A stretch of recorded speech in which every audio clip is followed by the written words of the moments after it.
Chapter 25. The Beginning of a Nightmare. The entire world lurched 1 meter to the left. Trig lost his footing and fell hard on his side. Then the world lunged to the right. Trig was thrown into Anfel, who screamed in pain. "It's an earthquake!" Glossum shouted. "Everyone stay on the ground!" The sound of it was far worse than anything Trig could have imagined. High-rise buildings, skyscrapers, and all sorts of infrastructure came crashing down, one after another, in a cascade of noise and chaos that seemed to last forever. Laying flat on the pavement, Trig kept his hands over his head, but after a moment, he noticed that the air smelled different. "Dust cloud!" Rulon yelled. "Cover your mouth and nose!" Trig pulled at the collar of his shirt, tugging it up to his face. In those tense few moments, he opened his eyes. All Trig could see was an acrid shade of yellow. People around him coughed and spluttered. "I think the worst is over," Rulon said. "Everyone on your feet! Bronley, Selborn, Anfel, get back to the Cascade and give me a damage report. Glossum, Ponico, with me!" The Secret Service were also attempting to take charge. "Evacuate the area!" an officer yelled. "Move calmly away! Do not take anything with you!" Kara found Trig and Tenna. She grabbed the children and started moving them through the dust cloud toward the hangar bay where the resonance cascade was stored. Just when the building loomed out of the shrouded surroundings, Trig heard a loud bang. A small object shot through the roof of the hangar and flew into the cloudy skies, making a high-pitched buzzing sound as it went. "Utility drone away!" Captain Cantor yelled from somewhere behind Trig. Trig looked around and spotted the mercenary leader. He was holding a tablet computer in one hand and was using it to fly the drone. Cantor stood stock still on the tarmac, and terrified citizens pushed him aside as they ran for their lives. Trig, Tenna, Kara, Rulon, Selborn, Bronley, Anfel, Ponico, and Glossum all ran for the hangar at top speed, panting heavily. The air was so choked with dust that nobody could get a proper lungful of air. Anfel reached the hangar first. He held his hand over the control panel, closing both the horizontal and vertical vehicle doors, leaving only a single doorway for people to move through. As soon as the last member of Team R4 was in, Anfel slammed the door and locked it. Trig, Tenna, Kara, and the mercenaries were locked inside of the hangar with the resonance cascade. The noise of the chaos outside continued, albeit muffled a little. "What the hell just happened?" Cantor yelled. "Someone shot down the Emperor's ship!" Tenna cried. "No, I mean after that," Cantor said. "A frigate-sized yacht doesn't cause earthquakes like that." Rulon broke from the group, walking back to the cascade. "I'm going to connect one of our televisions to the interlink. There's got to be a news agency that's picked up the story by now." "Do we need to do that?" Ponico asked. "I think we all know what's about to happen." A grim silence fell over the group, which Trig broke. "What's going to happen?" Ponico grimaced and folded his arms. "Yesterday night, Rulon and I heard reports that the nocturnal plague might be loose in the city, which means the madness is not too far behind." "We need to leave," Selborn said. "How long will it take us to get this ship off the ground?" Trig asked the group. "Can't we just gun the engine and go?" "Launching into space is not that easy," Glossum said. "We have to secure the interior of the vessel for launch. We have to properly configure the engines, the pumps, the flight computer needs to be programmed. It's a whole process, and we started doing it yesterday." "Yeah, we were planning to launch tomorrow," Bronley added. "Everyone, start trimming the fat," Cantor ordered. "Cut out any pre-flight checks that are unnecessary. I want us in the air as soon as possible. Rulon, get on the interlink and find out what the hell happened." Everyone set to work on the ship. Trig and Tenna ran from one room to the next, picking up loose items and securing them in lockers. Tenna then went to oversee the loading of an argon gas tank. Trig ran upstairs to the cockpit, where he helped Anfel with pre-flight checks. Even Kara got involved, laying out spacesuits in the armory and doing last-second checks on each, making certain that everyone would have their own suit ready to use at a moment's notice. After a few hours of frantic working, Rulon activated the intercom and contacted everyone. "Everyone come to the galley. It's on the news."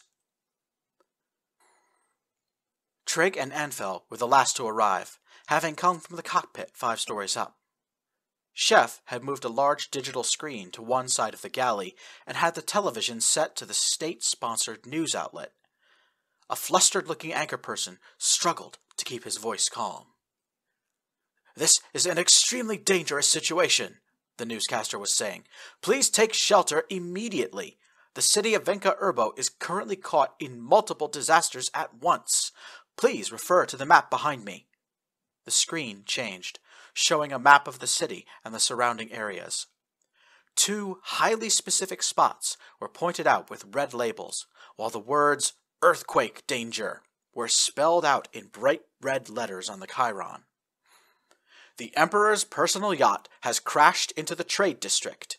Emergency services are responding to the scene, and we ask all citizens to stay away from the area. Please remain in your home and keep your television or radio tuned to this station for more information." The anchor person gestured to the red dot on the northern end of the map.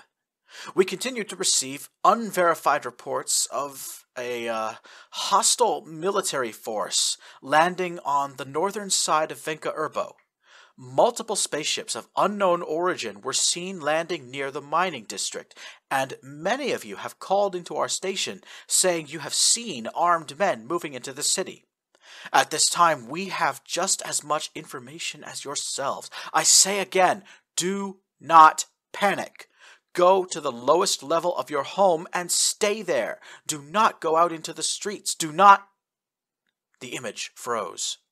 The robot looked from the TV to the crew and back again. "My apologies," Chef said. "It appears the signal was interrupted from their end.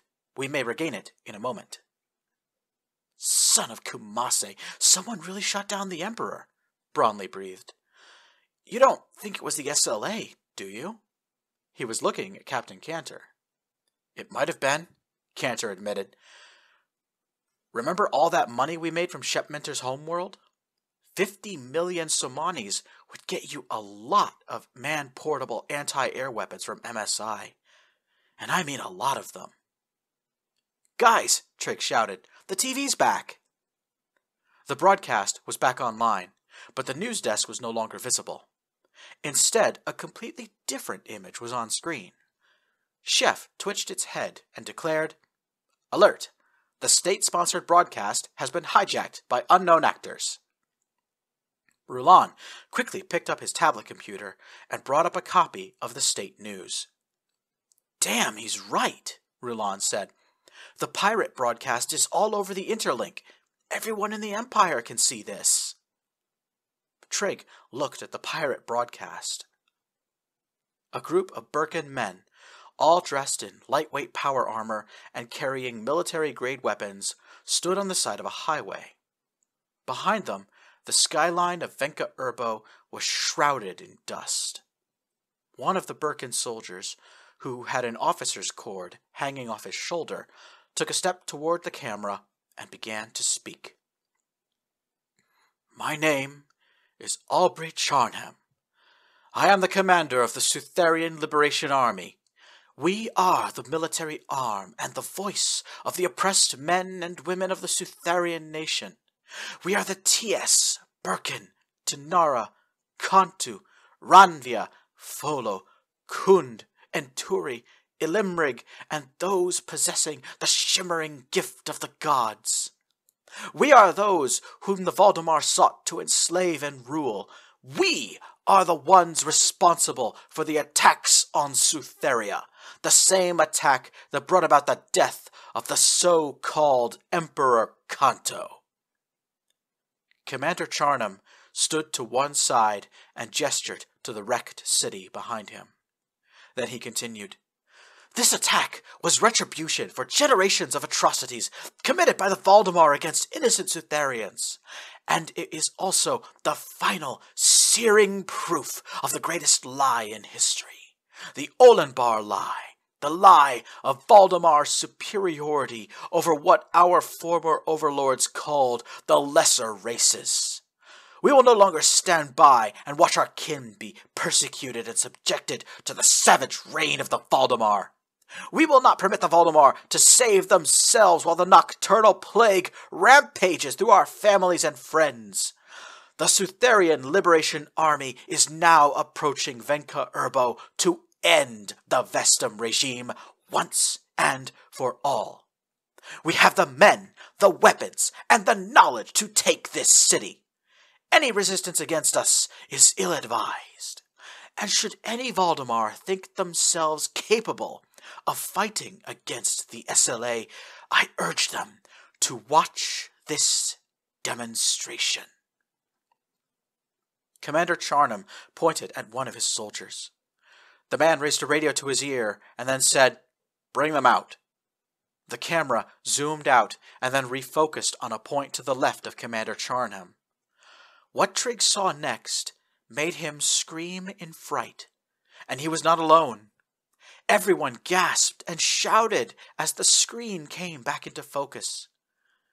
A team of Birkin and TS soldiers escorted 3 prisoners in front of the camera, 2 men and a woman. All 3 of the prisoners had been stripped down to their underwear, their bodies bruised and bloodied. Everyone, including Trig, knew who these people were, but Commander Charnham introduced them anyway. "People of Sutharia, behold, your oppressors. Morenia Vestum, wife of our late emperor, who calls herself the prime minister of the oppressor regime. We have Canto Vestum II, eldest son and minister of defense. This is Landor Vestum, the middle son, governor of the very world we are here to liberate." Commander Charnham turned to face the 3 prisoners. Trig noticed that Morenia Vestum's hair was down, and it looked just as curly and chaotic as Tenna's. He briefly wondered if this was what Tenna would look like as an adult.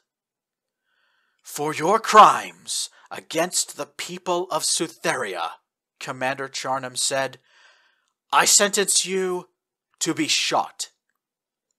Then, in a series of quick movements, Commander Charnham drew his pistol. Morenia opened her mouth and started to say something, but before she could utter a single word, Commander Charnham shot her between the eyes. Morenia toppled over backwards while her sons yelled and tried to lunge at their captors.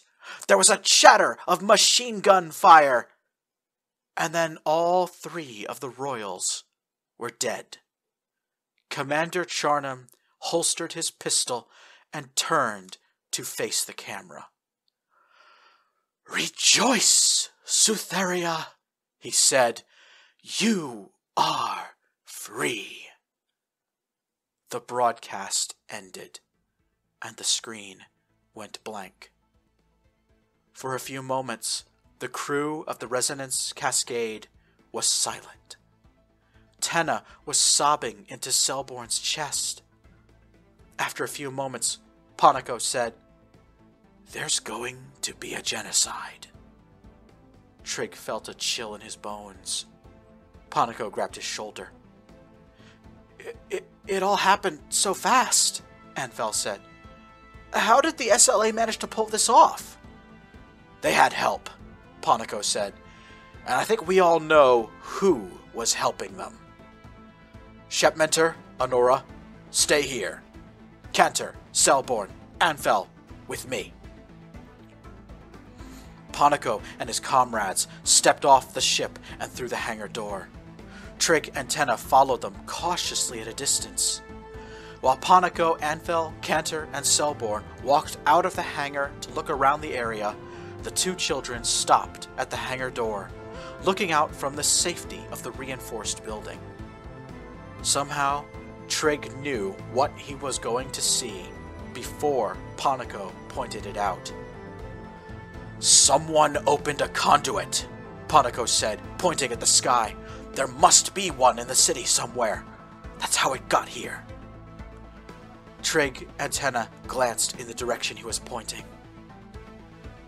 There it was, twisting and waving through the orange sky. The song of the Solitaire was circling high above, giving the city of Venka Urbo a sickening green halo. Every few minutes, a bolt of lightning shot down from the aurora and struck some unknowable location within the apocalyptic hellscape. Each crack of thunder shook Trig's bones. "So that means the chosen of the Great Khan are here in the city," Selborn said. "Yes," said a sinister voice nearby. "Yes, we are." Alex Camber stepped out of the shadows and revealed himself.